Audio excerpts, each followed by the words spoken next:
विश्वाचा पालक तू नायक गणांचा गुणातीत गुणमय तू गुरु ज्ञानदाता विश्वाचा पालक तू नायक गणांचा गुणातीत गुणमय तू गुरु ज्ञानदाता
Get into the groove.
Enjoy Ramdula.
बहुत खुश आज आपको रामायण की वे कथा भी सुनाएंगे जो आपने कदाचित ना सुनी होगी। हम अपनी इस कथा में हमारी माता सीता और पिता श्री राम के त्याग और कर्तव्य की गाथा सुनाएंगे।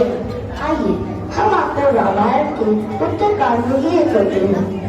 माता सीता की अग्नि परीक्षा के बाद ही अयोध्या वासियों के मन में माता सीता की पवित्रता को लेकर संदेह था।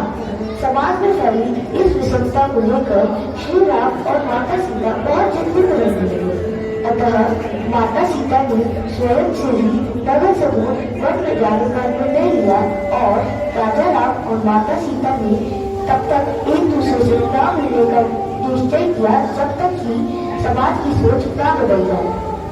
माता सीता ऋषि वाल्मीकि के आश्रम में रहने लगी और वहीं उन्होंने लव कुश अर्थात हमें जन्म दिया।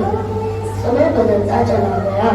माता सीता ने महिलाओं के एक समूह की मदद करनी आरंभ कर दी।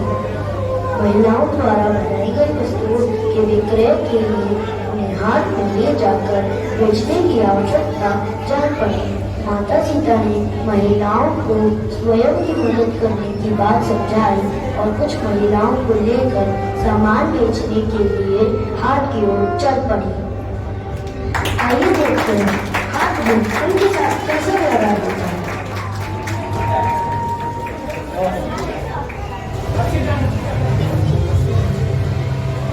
देखिए साहूकार जी, आपने मुझे कैसी टोकरी दी है, ये तो 2 दिन में ही टूट गई। यह तुम्हारा भाग्य था जो तुम्हें टूटी हुई टोकरी मिली है। तुम चाहो तो इसे ले जाओ या चाहो तो इसे यही छोड़ जाओ, परंतु मूल्य वापस नहीं होगा। आप हमारी टोकरी ले सकते हैं श्रीमान।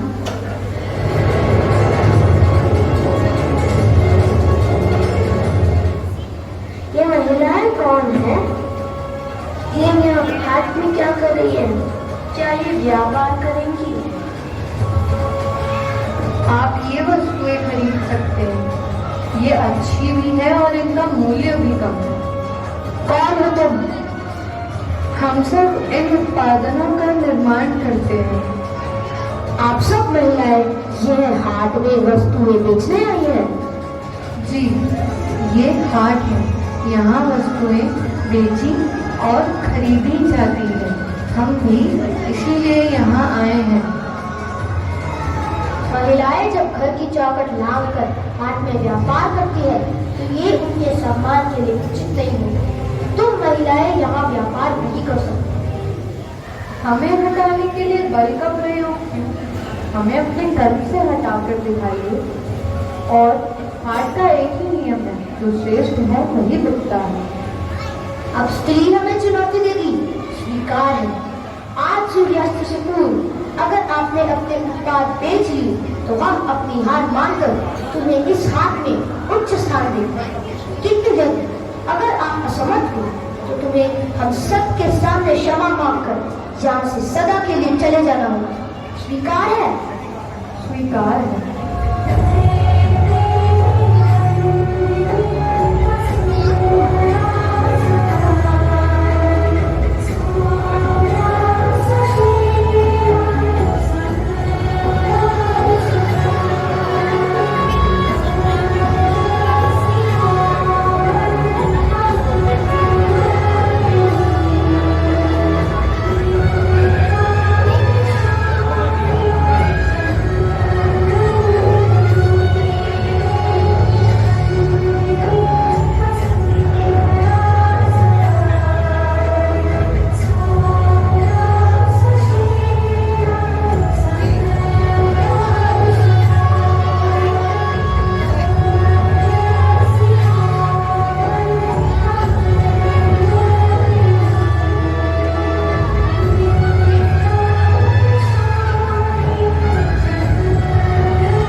वन में भी हमें यहाँ एक तरह से अधिक समय लगे।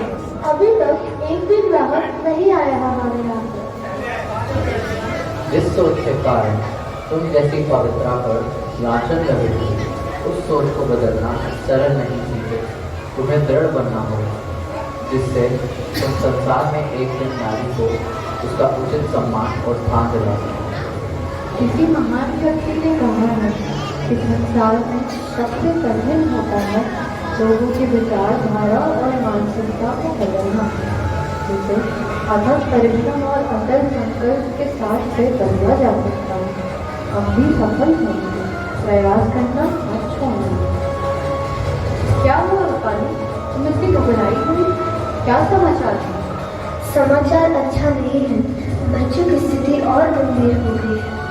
मेरे होते हुए आश्रम के किसी भी बच्चे को कुछ नहीं होगा। किंतु आप करेंगी क्या वन देवी? हाट में कोई हमारी वस्तुएं खरीद ही नहीं रहा।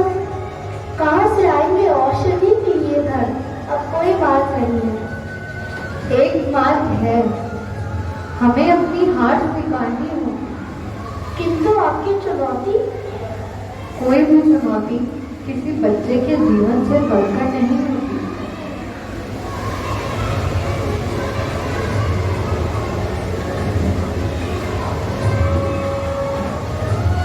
सभी व्यापारियों को बुला लीजिए, मुझे आप सभी से कुछ कहना है। सुनिए सुनिए सुनिए, सभी व्यापारी गण जल्द से जल्द यहाँ आ जाइए। ये स्त्री कुछ कहना चाह रही है। अब कहो, हम सब तैयार हैं। आपका कहना सही था, हम आपको चुनौती नहीं दे सकते, किंतु यह चाहती हूँ कि आपको यह जानकारी हो कि यहाँ बहुत सी स्त्रियों के बच्चे गंभीर रूप से अस्वस्थ हैं। औषधि लाने के लिए धन चाहिए जो हमारे पास नहीं है। उन बच्चों के जीवन के लिए कृपा करके आप ये वस्तुएं खरीद लीजिए। चुनौती से भीख मांगने पर उतर आई। आ गई ना उसी स्थान पर जो सदा से संसार में स्त्रियों का रहा है, पुरुषों से नीचे। कहाँ गया तुम्हारा स्त्री का पुरुष के समान होने का दम? और कहाँ गए तुम्हारे नारी सशक्तिकरण के स्रोत? क्षमा कीजिएगा महोदय, किंतु स्त्री की शक्ति पहचानने का दृष्टिकोण आपके पास नहीं है। अपनी संतान की सुरक्षा के लिए, अपने स्वप्न और स्वतंत्रता को कुचल लेने के लिए अदम्य साहस चाहिए, किंतु यह आप पुरुष कभी नहीं समझेंगे। कारण चाहे जो भी हो, अगर तुम्हें धन चाहिए तो तुम्हें ये स्वीकार करना होगा कि तुम हम पुरुषों को चुनौती देने में समर्थ नहीं हो। तुम्हें अपनी हार स्वीकार करनी होगी। हाँ, मैं स्वीकार करती हूँ कि हम हार गए। तो फिर चुनौती के नियमों का पालन करो, अपने घुटनों के बल बैठो और सबके सामने क्षमा मांगो। कहो कि अपने अपनी सीमाएं पार करने का प्रयास किया। कहो कि नारी कभी भी पुरुष के समान नहीं हो सकती। पुरुषों का स्थान नारी से सदा ऊंचा था, है और रहेगा। ये तो तुम्हें करना ही होगा। उसके बाद हम विचार करेंगे कि हम तुम्हारा ये सामान खरीदे या नहीं। सावधान! अयोध्यापति पुरुषोत्तम दशरथ नंदन श्री राम पधारे हैं।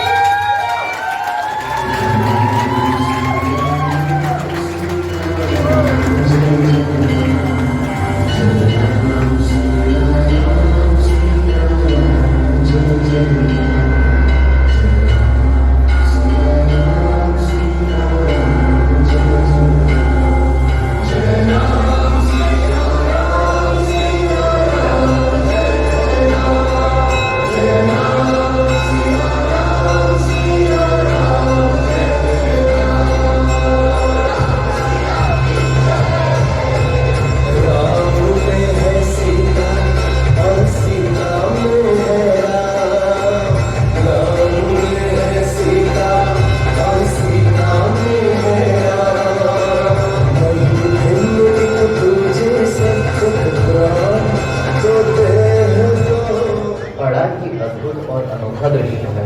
हाथ में महिलाएं व्यापार कर रही हैं। हम इन्हें इनके अपराध के लिए दंड देने वाले हैं। दंड? कैसा दंड? क्या अपराध है इनका? इनका अपराध यह है, इन्होंने हम पुरुषों की बराबरी करनी चाहिए। पुरुष प्रधान क्षेत्र में आने का जो साहस किया, इन्हें ये समझाना आवश्यक है प्रभु कि स्त्रियों का स्थान घर में है, घाट में नहीं। हमसे बराबरी करने चाहिए। और अब रोगी संतान का बहाना बनाकर हमसे भिक्षा मांग रही है कि हम ये वस्तुएं खरीद ले। और तुम्हारी कोई वस्तु नहीं खरीदे, 10 मुद्राओं में भी नहीं। वस्तुओं का विक्रय कोई कर भी नहीं सकती, क्योंकि व्यापार करने से पूर्व इनको राज्य से अनुमति लेनी पड़ती है और कर भी देना होता है। देवी, आपको व्यापार करने से पूर्व कर देना होगा। क्षमा राजन, मुद्राएं नहीं हमारे पास कर देने की, इसीलिए अपने हाथों से बनाई गई ये सारी वस्तुएं हम आपको समर्पित करते हैं।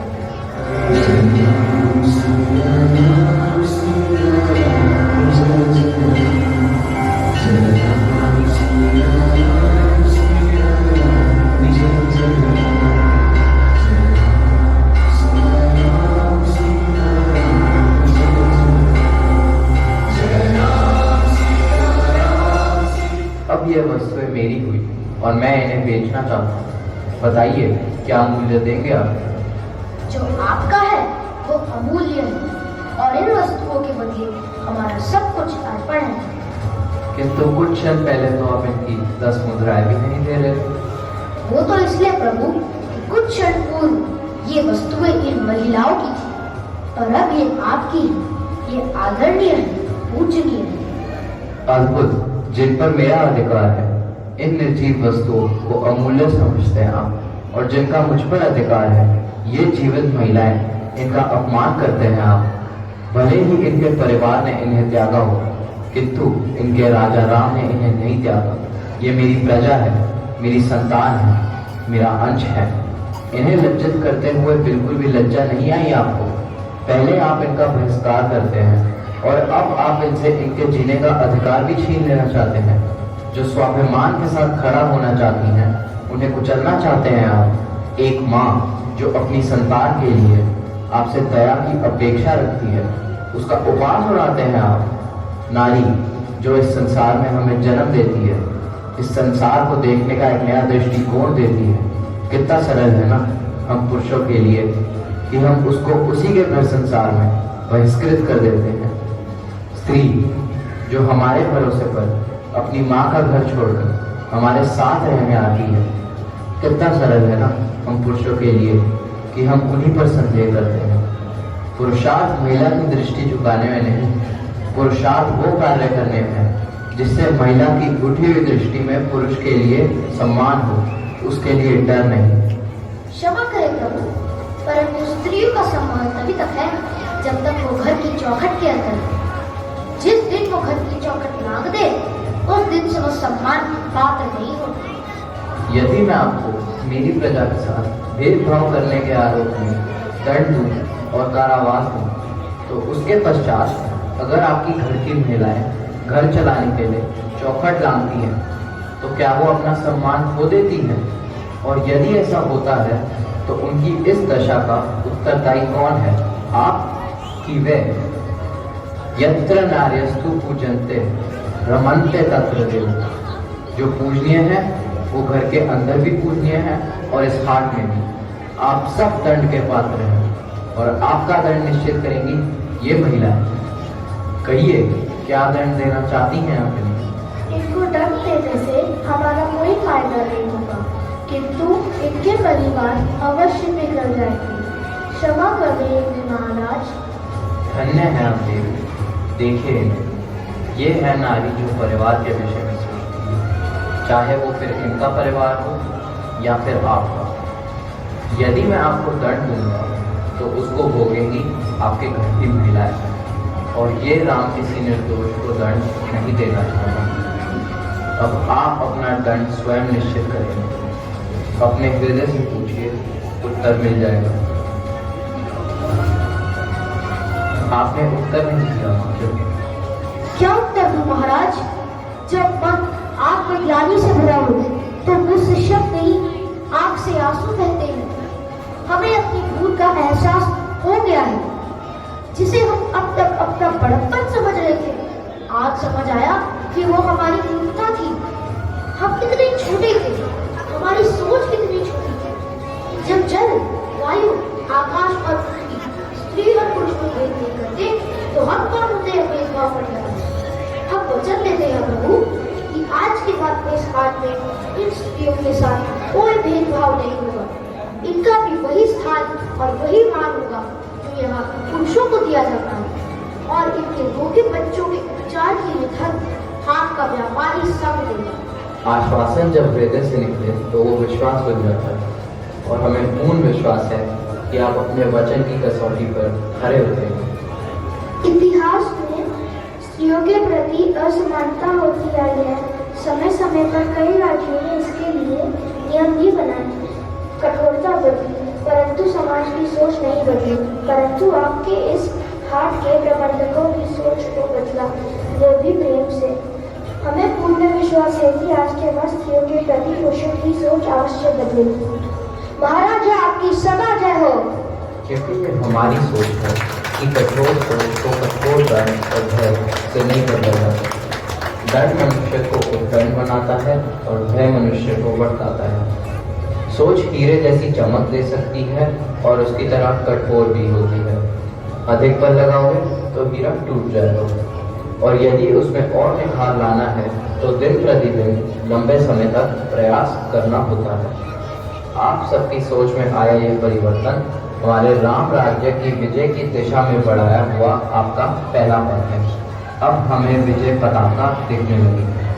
क्षमा करें प्रभु, किंतु आप बार बार हम कह रहे हैं, तो क्या आपके इस महान उद्देश्य में कोई और भी है जो आपके साथ है? कोई है जो हर क्षण हमारे इस उद्देश्य में मेरे साथ। मुझे ज्ञात है सीता तुम ही हो। मुझे पहचान कर भी स्वयं को कैसे रोक पा रहे हैं? तुम्हारे वचन के सहारे, तुम्हारे संकल्प के सहारे मुझे रमरट है। जब तक हमारे उद्देश्य की पूर्ति नहीं होगी हम नहीं होंगे। और आज आपने इन सबकी सोच बदल कर हमारे मिलन को थोड़ा और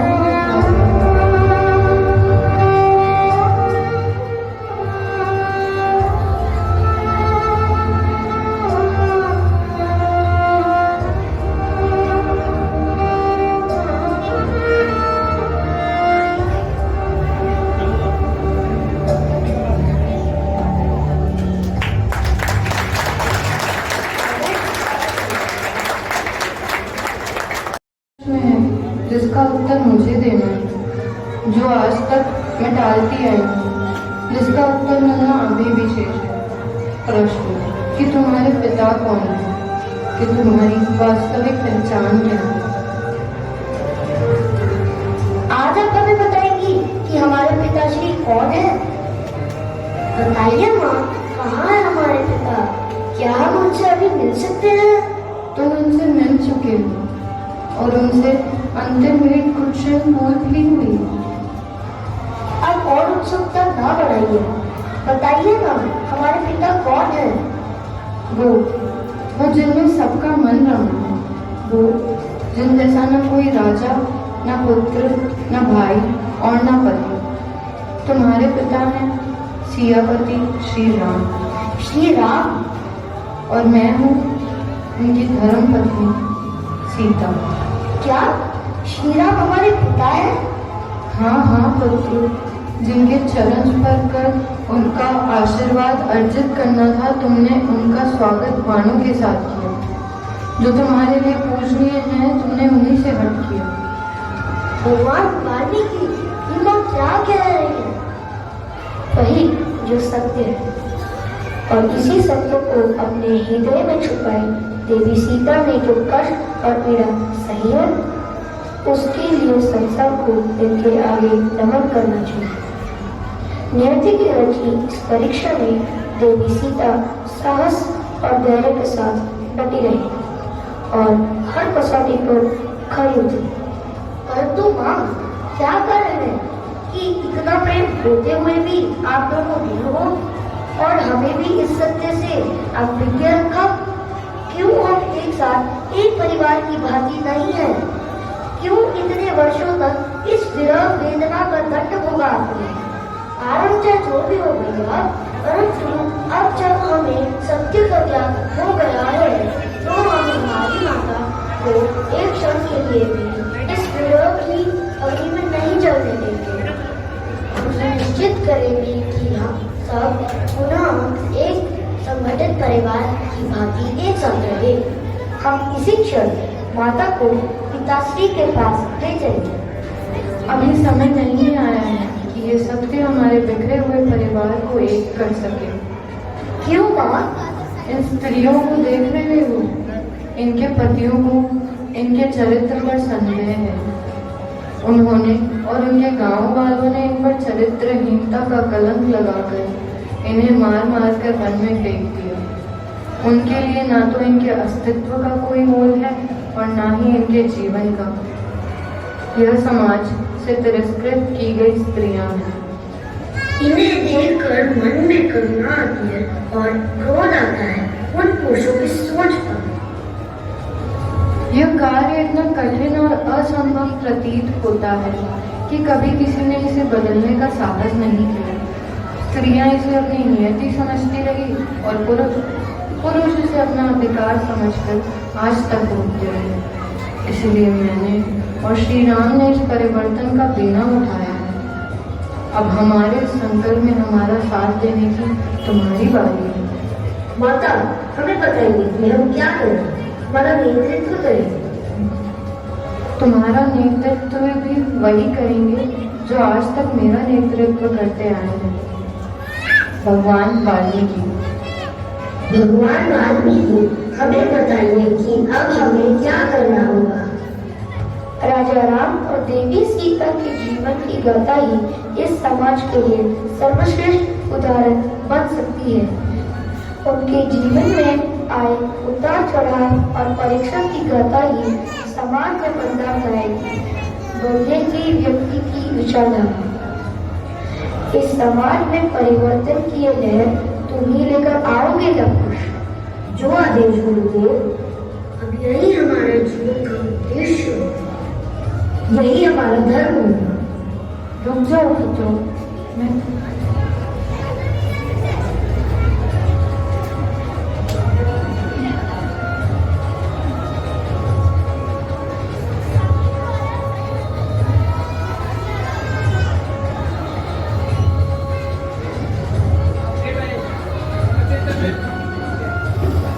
मैंने कहा था ना कि संसार का कोई भी अस्त्र, कोई भी शस्त्र विचारधारा नहीं बदल सकता। भगवान वाल्मीकि के मार्ग पर चलने के लिए शस्त्र नहीं शास्त्र काम आएंगे। संगीत मानवता, प्रेम, करुणा और क्षमाशीलता की भाषा है। माँ, हम लोगों की विचारधारा को बदलेंगे और आप और हमारे पिताश्री को पुनः एक करेंगे।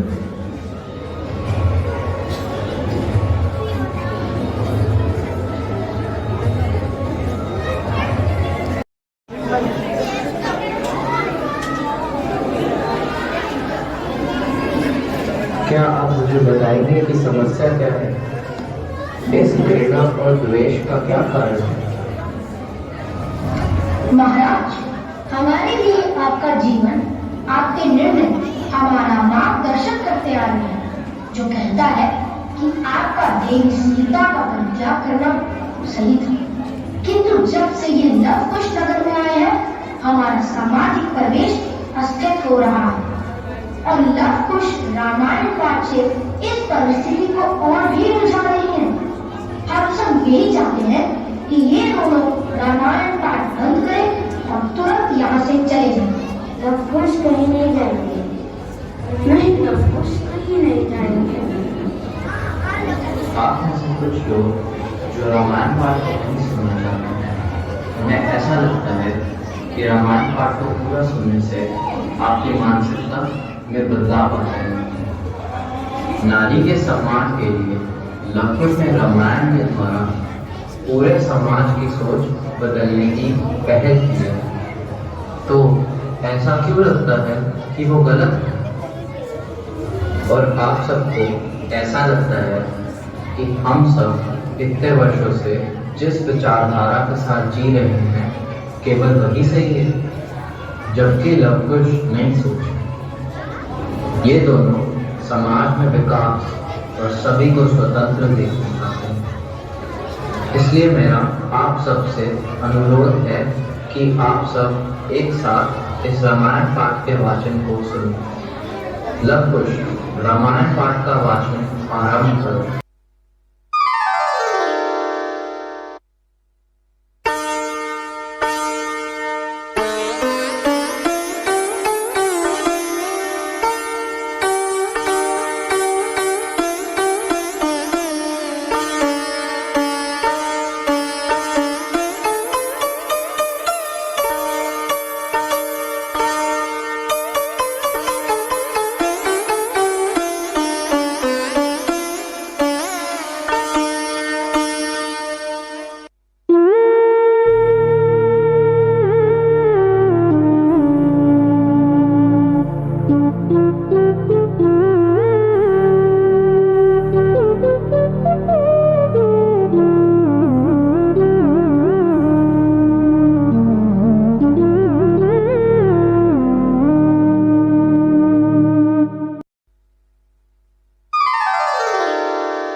बधाई हो महाराज।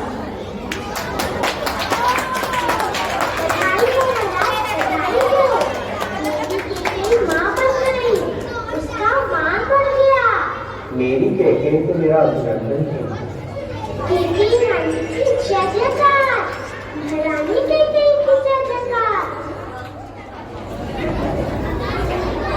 महाराज देवी सुमित्रा को पुत्र हुआ है। महाराज देवी सुमित्रा को पुत्र हुआ है। महाराज एक नहीं दो पुत्र हुए हैं। कृपा कृपा सुनो भगवान।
आप लोगों ने क्लैपिंग नहीं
Thank you.